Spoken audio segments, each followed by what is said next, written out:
नमस्कार मेरे प्रिय छात्र, मैं हूँ सतीश एन STJ HPS श्रीगर। बच्चे देखिए, आजकल 8वीं कक्षा का पाठ 9, 8वीं कक्षा का पाठ 9 पाठ का नाम है मोबाइल का बोलबाला। पाठ का नाम है मोबाइल का बोलबाला।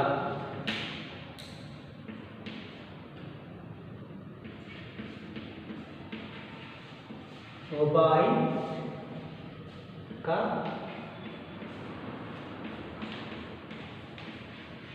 बोलबाला।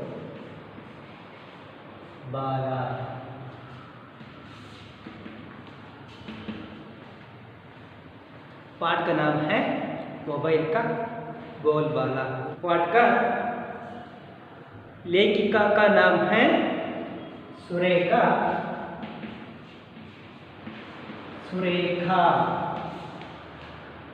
शर्मा। सुरेखा शर्मा शांति।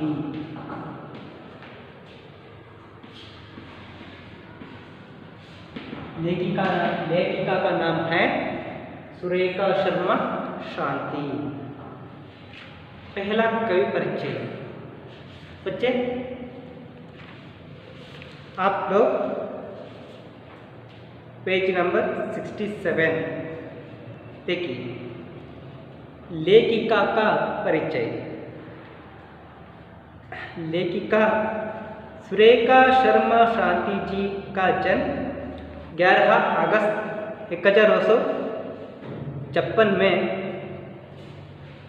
सफीदो जिंदा हरियाणा में हुआ। इनकी हिंदी MA B.Ed की शिक्षा हुई। ये हरियाणा प्रादेशिक हिंदी साहित्य सम्मेलन प्रयाग की संयुक्त मंत्री और अखिल भारतीय साहित्य परिषद की सदस्य रही हैं। इनकी प्रमुख रचनाएं हैं रिश्ते का एहसास, बाल कविता संग्रह, नन्ही कोमल, बाल एकांकी संग्रह आदि। अखिल भारतीय साहित्य परिषद भोपाल, गुजरात, हरियाणा अन्य कई संस्थाओं से वे पुरस्कार प्राप्त कर चुकी है। ओके बच्चे देखिए, सुरेखा शर्मा शांति इವರು ಈ ಕವಿ ಏನಿದ್ದಾರೆ, लेखिका लेखिका अन्य लिंग रूप हैं। ओके, इनका जन्म ಇವರ जन्म 11 अगस्त 11 1956 सफीदों जिंदा, यह हरियाणा की एक स्थल है। हरियाणा राज्य का एक स्थल में इनका जन्म हुआ। हरियाणा राज्यದ ಒಂದು ಸ್ಥಳದಲ್ಲಿ ಇವರ जन्म ಆಯಿತು। इनकी हिंदी में इವರು हिंदिಯಲ್ಲಿ MA मास्टर ऑफ आर्ट्स और B.Ed बैचलर ऑफ एजुकेशन की शिक्षा हुई। इವರು ಹಿಂದಿಯಲ್ಲಿ MA ಮತ್ತು B.Ed ಅನ್ನು ಪೂರ್ಣಗೊಳಿಸಿದ್ದಾರೆ। ಹರಿಯಾಣ ಪ್ರಾದೇಶಿಕ ಹಿಂದಿ ಸಾಹಿತ್ಯ ಸಮ್ಮೇಳನ, ಹರಿಯಾಣ ರಾಜ್ಯದ ಹಿಂದಿ ಸಾಹಿತ್ಯ ಸಮ್ಮೇಳನದ ಸಂಯುಕ್ತ ಮಂತ್ರಿ ಮತ್ತು ಅಖಿಲ ಭಾರತೀಯ ಸಾಹಿತ್ಯ ಪರಿಷತ್ ಏನಿದೆ ಅದರ ಸದಸ್ಯರು ಕೂಡ ಇವರು ಆಗಿದ್ದರು। इनकी प्रमुख रचनाएं हैं, ಇವರ ಪ್ರಮುಖ ರಚನೆಗಳು ಯಾವುವು ಅಂತ ಅಂದರೆ रिश्ते का एहसास, बाल कविता संग्रह, नन्ही कोमल, बाल एकांकी मतलब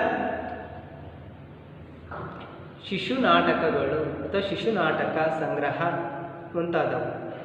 अखिल भारतीय साहित्य परिषद भोपाल, गुजरात, हरियाणा अन्य कई संस्थाओं से वे पुरस्कार प्राप्त कर चुकी है।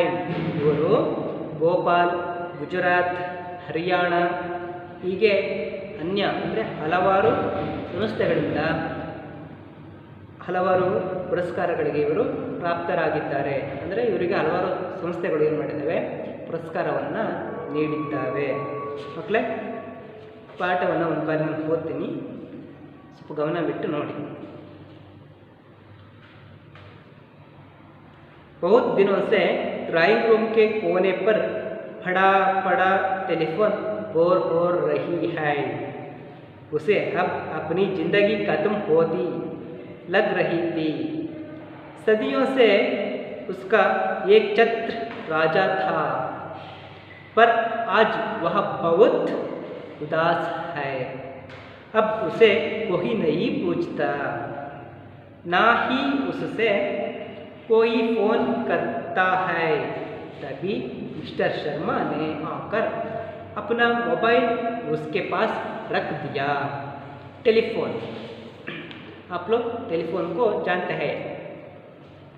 टेलीफोन मन ही मन में देखने में चूहे जैसा, देखने में चूहे जैसा, ना मूंछ ना पूंछ, फिर भी इसकी इतनी पूछ. चल दूर हट मुझसे, आकर बैठ गया मेरे पास. तेरी औकात ही क्या है मेरे सामने.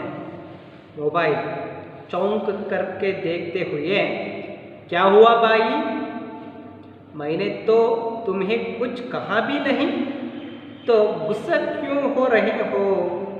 मुझसे कोई गलती हो गई क्या. मैं माफ़ी चाहता हूँ, तुम मेरे बड़े भाई हो. टेलीफोन, गुस्सा ना करो तो क्या करूँ. पता है जब से तुम आए हो हमारी कोई पूछ नहीं रही. सब तुम्हें अपनी छाती से लगाए घूमते हैं, हर समय तुम्हें अपनी पास रखते हैं. एक क्षण के लिए भी तुम्हारे जुदाई नहीं सहना कर सकते. और मोबाइल, टेलीफोन भैया ये तो बताओ, इसमें हमारा क्या कसूर है. बताओ, मैं तुम्हारे लिए क्या कर सकता हूँ. तुम जो कहोगे मैं करूँगा. टेलीफोन, तुम क्या करोगे. अब तो हमारे नए नए रूप बाजार में आ रहे हैं. चारों ओर तुम्हारी ही धूम मची धूम हुई है. देख नहीं रहे मेरा हाल, मेरे सुंदर से मुखड़े पर धूल जमी पड़ी है. अब मुझे कोई साफ भी नहीं करता. ओके बच्चे, देखिए इस पार्ट में मोबाइल और टेलीफोन दोनों के बीच होने वाला संवादों के बारे में लेखिका इस पार्ट को हमके सामने रख दिया है. उसका अर्थ है, आधुनिक तंत्रज्ञान बढ़ते दिनों में पुराना वस्तु या पुराना तंत्रज्ञान को हम छोड़ते हैं. इसके बारे में यह पाठ प्रमुख विषय हमको बताते हैं. ಅಂದರೆ ನಾವು ಆಧುನಿಕತೆ ಹೊಂದಿದಂತೆ ತಂತ್ರಜ್ಞಾನ ಮತ್ತು ಆಧುನಿಕತೆಗಳು ನಮ್ಮಲ್ಲಿ ಬಂದಂತೆ ಏನಾಗುತ್ತೆ, ನಮ್ಮಲ್ಲಿ ಹಳೆಯದಾದಂತಹ ಪುರಾತನವಾದಂತಹ ವಸ್ತುಗಳು ಮತ್ತು ಪುರಾತನ ರೂಢಿ ಸಂಪ್ರದಾಯಗಳು ಅಥವಾ ವಸ್ತುಗಳನ್ನು ನಾವೇನು ಮಾಡ್ತೀವಿ, ದೂರ ಮಾಡ್ತೀವಿ. ಆಧುನಿಕತೆಯೊಂದಿಗೆ ಹೊಸ ವಸ್ತುಗಳೊಂದಿಗೆ ನಾವೇನೋ ಮಾಡ್ತೀವಿ, ಸಂಪರ್ಕಗಳನ್ನು ಹೊಂದುತ್ತೀವಿ, ಸಂಪರ್ಕವನ್ನು ಪಡಿತೀವಿ ಎಂಬಂತಹ ಒಂದು ವಿಷಯವನ್ನು ಈ ಪಾಠದಿಂದ ನಾವು ತಿಳ್ಕೊಬೋದಾಗಿದೆ. ನೋಡಿ ಮಕ್ಕಳ, ಬಹುತ್ ದಿನೋ ಸೆ, ತುಂಬ ದಿನಗಳಿಂದ, ಡ್ರಾಯಿಂಗ್ ರೂಮ್ ಕೆ ಕೋನೆ ಪರ್ ಅಂದರೆ ಚಿತ್ರಕಲಾ ರೂಮಿನ ಒಳಗಡೆ ಪಡ ಪಡ ಟೆಲಿಫೋನ್ ಬೋರ್ ಹೋ ರಹಾ ಹೈ ಅಂದರೆ ಟೆಲಿಫೋನ್ ರಿಂಗಾಗಿ ಅದು ಬೋರ್ ಆಗಿತ್ತು.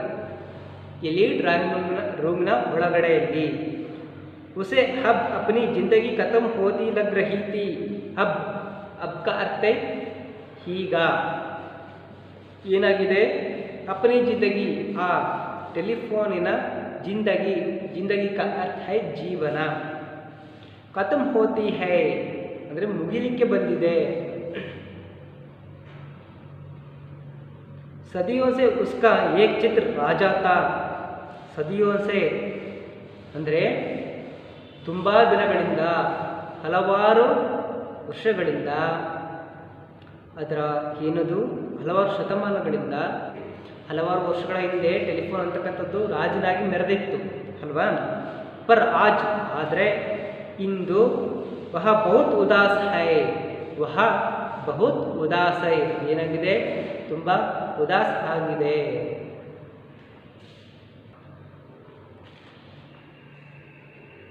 ಅಬ್ ಉಸೆ ಕೋಹಿ ನಹಿ ಪೂಜ್ತಾ, ಅಬ್ ಈಗ ಅದನ್ನು ಯಾರೂ ಕೂಡ ಕೇಳ್ತಾ ಇಲ್ಲ. ಟೆಲಿಫೋನನ್ನು ಇಂದು ಯಾರೂ ಕೂಡ ಕೇಳ್ತಾ ಇಲ್ಲ. ಕೋಯಿ ಯಾರೂ ಕೂಡ, ನಹಿ ಪೂಜ್ತಾ ಏನನ್ನು ಕೂಡ ಕೇಳ್ತಾ ಇಲ್ಲ. ನಾ ಹಿ ಉಸ್ಸೆ ಕೋಯಿ ಫೋನ್ ಕರ್ತಾ ಹೈ, ಯಾರೊಬ್ಬರು ಕೂಡ ಟೆಲಿಫೋನ್ಗೆ ಏನು ಮಾಡ್ತಾ ಇಲ್ಲ, ಫೋನನ್ನು ಕಾಲ್ ಮಾಡ್ತಾ ಇಲ್ಲ. ಥಬಿ ಈಗ ಮಿಸ್ಟರ್ ಶರ್ಮಾನೇ ಆಕರ್, ಮಿಸ್ಟರ್ ಶರ್ಮಾ ಎನ್ನುವವರು ಆಕರ್ ಬಂದು, देखिए बच्चे आकर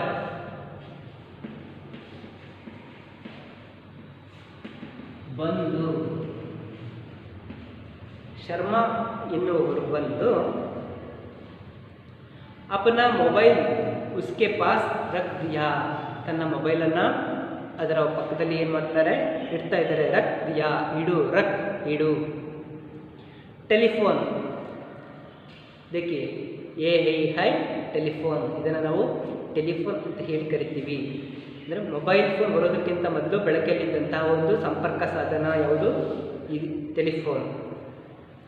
ಟೆಲಿಫೋನ್ ಮನ್ ಹಿ ಮನ್ ಮೇ, ತನ್ನ ಮನಸ್ಸಿನಲ್ಲಿಯೇ ದೇಖ್ನೆ ಮೇ ಚೂಹೆ ಜೈಸಾ, ದೇಖ್ನೆ ಮೇ ಚೂಹೆ ಜೈಸಾ ನೋಡಲಿಕ್ಕೆ ಇಲಿಯ ರೀತಿಯಲ್ಲಿ ಇದೆ. ನಾಮುಂಚ್ ನಾಪುಂಚ್, ना मूंछ मूंछ,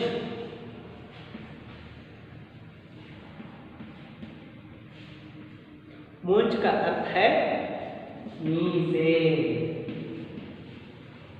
ಅದಕ್ಕೆ ಮೀಸೆ ಇಲ್ಲ. पूंछ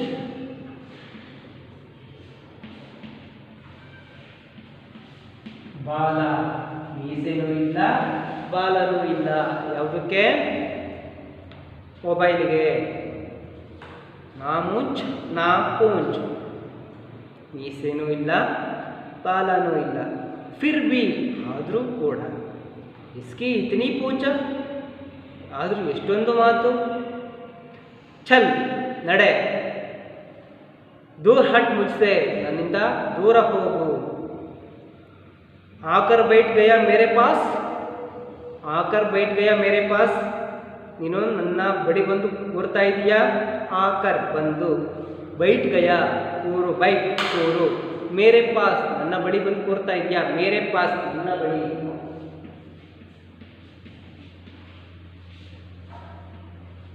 ಮೇರೆ ಪಾಸ್ ನನ್ನ ಬಳಿ, ನನ್ನ ಬಳಿ ಬಂದು ಕೂರ್ತಾ ಇದೆಯಾ ಅಂತ ಹೇಳಿ ಆ ಒಂದು ಟೆಲಿಫೋನ್ ಮೊಬೈಲನ್ನು ಕೇಳ್ತಾ ಇದೆ. तेरी औकत ही क्या है मेरे सामने, ನಿನ್ನ ಯೋಗ್ಯತೆ ಎಷ್ಟು, ನನ್ನ ಮುಂದೆ ನೀನು ಕೂರ್ತಾ ಇದೆಯಲ್ಲ, ನಿನ್ನ ಯೋಗ್ಯತೆ ಎಷ್ಟು ಅಂತ ಹೇಳಿ ಆ ಟೆಲಿಫೋನ್ ಏನನ್ನ ಕೇಳ್ತಾ ಇದೆ, ಮೊಬೈಲನ್ನು ಕೇಳ್ತಾ ಇದೆ. ಔಕತ್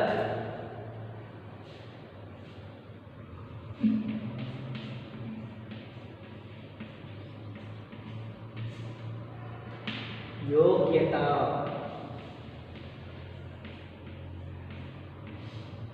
ಅಂದರೆ ಯೋಗ್ಯತೆ.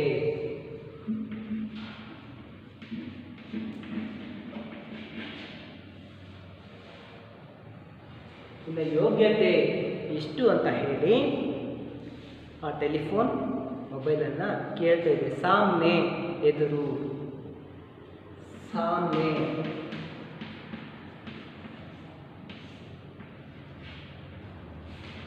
ನನ್ನ ಎದುರು ನಿನಗೆ ಎಷ್ಟು ಯೋಗ್ಯತೆ ಇದೆ. ಮೊಬೈಲ್ ಇಲ್ಲಿ ಕಾಣಿಸ್ತಿದೆಯಲ್ಲ, ಇದನ್ನು ನಾವು ಮೊಬೈಲ್ ಅಂತ ಹೇಳಿ ಕರಿತೀವಿ ಅಲ್ವಾ. ಟೆಲಿಫೋನ್ ಮತ್ತು ಮೊಬೈಲ್ಗೂ ಇರ್ತಕ್ಕಂಥ ಡಿಫ್ರೆನ್ಸ್ ಏನು ಅಲ್ವಾ ತಿಳ್ಕೋಬೇಕು. ಟೆಲಿಫೋನ್ ಅದಕ್ಕೆ ವೈರಿಂಗ್ ವ್ಯವಸ್ಥೆಯನ್ನು ಮಾಡಲಾಗಿರುತ್ತೆ. ಆದರೆ ಅದನ್ನು ಮನೆಯನ್ನು ಹೊರತುಪಡಿಸಿ ಹೊರಗಡೆ ನಾವು ಮೊಬೈಲನ್ನು ರೀತಿಯಲ್ಲಿ ತೆಗೆದುಕೊಂಡು ಹೋಗೋಕ್ಕೆ ಸಾಧ್ಯ ಇಲ್ಲ. ಮೊಬೈಲ್ಗಳನ್ನು ನಾವು ಎಲ್ಲಾದರೂ ತೆಗೆದುಕೊಂಡು ಹೋಗ್ತೀವಿ, ಅದಕ್ಕೆ ವೈರಿನ ಅಗತ್ಯತೆ ಇಲ್ಲ. ವೈರ್ಲೆಸ್ ಅಲ್ವಾ? ಟೆಲಿಫೋನ್ಗೆ ವಿತ್ ವೈರ್ ಇರುತ್ತೆ, ಮೊಬೈಲ್ಗೆ ವೈರ್ಲೆಸ್ ಇರುತ್ತೆ. ಅಂದರೆ ಅದನ್ನು ವೈರ್ಲೆಸ್ ಆಗಿ ಅಂದರೆ ಯಾವುದೇ ತಂತಿಯ ಸಹಾಯ ಇಲ್ಲದೆ ಬಳಸ್ತಕ್ಕಂಥ ಒಂದು ದೂರಸಂಪರ್ಕ ಸಾಧನ. ಆಗ ಈ ಮೊಬೈಲ್ ಹೇಳುತ್ತೆ ಏನಂತ, ಕ್ಯಾ ಹುವಾ ಬಾಯಿ, ಏನಾಯಿತು ಅಣ್ಣ ಅಂತ ಹೇಳಿ ಕೇಳ್ತಾ ಇದೆ. ಬಾಯಿ, ಬಾಯಿ ಸಹೋದರ ಅಥವಾ ಅಣ್ಣ. ಬಾಯಿ का अन्य लिंग रूप है बहन. मैंने तो तुम्हें कुछ कहा भी नहीं, ನಾನು ನಿನ್ನೊಂದಿಗೆ ಏನೂ ಕೂಡ ಮಾತಾಡಿಲ್ಲ. तो गुस्सा क्यों हो रहे हो, ಆದರೂ ಕೂಡ ನೀನು ಯಾಕೆ ಸಿಟ್ಟನ್ನು ಮಾಡ್ಕೊಂಡಿದ್ದೀಯಾ? ಗುಸ್ಸಾ,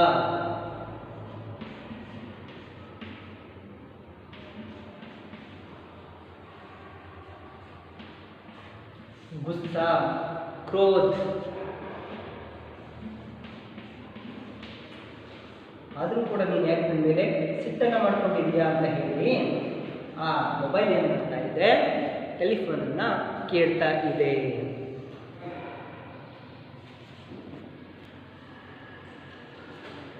ಆಗ ಏನು ಮಾಡುತ್ತೆ, ಮೊಬೈಲ್ ಹೇಳುತ್ತೆ ಏನಂತ, ಟೆಲಿಫೋನ್ ಭಯ್ಯ ಅಂದರೆ ಟೆಲಿಫೋನ್ ಅಣ್ಣ, ಏತೋ ಬತಾವೋ ಇದನ್ನು ಹೇಳು. ಇಸ್ಮೆ ಹಮಾರ ಕ್ಯಾ ಕಸೂರ್ ಹೈ, ಇದರಲ್ಲಿ ನನ್ನ ದೋಷ ಏನಿದೆ? ಕಸೂರ್, ಕಸೂರ್ का अर्थ है ದೋಷ. ಇದರಲ್ಲಿ ನನ್ನ ದೋಷ ಏನಿದೆ? ದೋಷ, ದೋಷ ಅಂದರೆ ನಾನು ನನ್ನಿಂದಾಗಿ ದೋಷ ಏನಿದೆ ಅಂತ ಹೇಳಿ ಕೇಳುತ್ತೆ. ಹೇಳಿ, ಬತಾವೋ ಹೇಳು. ಮೈ ತುಮ್ಹಾರೆ ಲಿಯೆ ಕ್ಯಾ ಕರ್ ಸಕ್ತಾ ಹೂಂ, ನಾನು ನಿನಗೋಸ್ಕರ ಏನು ಮಾಡಬೇಕು ಹೇಳು. ತುಮ್ ಜೋ ಕಹೋಗ ಮೈ ಕರೋಂಗ, ನೀನು ಏನು ಹೇಳ್ತೀಯೋ ಅದನ್ನೇ ನಾನು ಮಾಡ್ತೀನಿ. ಟೆಲಿಫೋನ್, ತುಮ್ ಕ್ಯಾ ಕರೋಗೆ, ನೀನು ಏನು ಮಾಡ್ತೀಯಾ?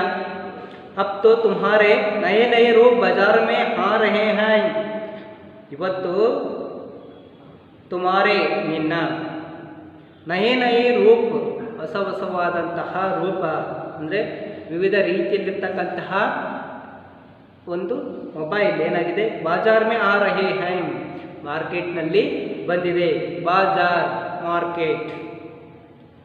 ಚಾರೋ ಹೋರ್, ಚಾರೋ ಹೋರ್ का अर्थ है ನಾಲ್ಕು ಕಡೆಗಳಲ್ಲಿಯೂ. ತುಮಾರಿ ಹಿ ಧೂಮ್ ಮಚಿ ಹುಯಿ ಹೈ, ನಾಲ್ಕು ಕಡೆಗಳಲ್ಲಿಯೂ ನಿನ್ನದೇ ಹೆಸರು ಇದೆ, ನೀನೇ ಹೋಗ್ತಾ ಇದೀಯಾ. ದೇಖ್ ನಹಿ ರಹೇ ಮೇರಾ ಹಾಲ್, ನೀನು ನನ್ನ ಪರಿಸ್ಥಿತಿ ಏನಾದರೂ ನೋಡಿದೆಯಾ? ಹಾಲ್ ಸ್ಥಿತಿ, ಹಾಲ್ का अर्थ है ಸ್ಥಿತಿ, ನೀನು ನನ್ನ ಸ್ಥಿತಿಯನ್ನು ಏನಾದರೂ ನೋಡಿದ್ಯಾ?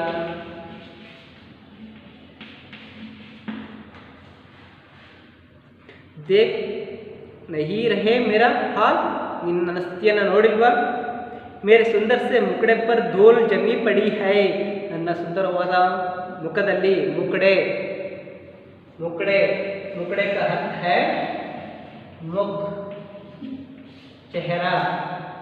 मुकड़े का अर्थ है चेहरा.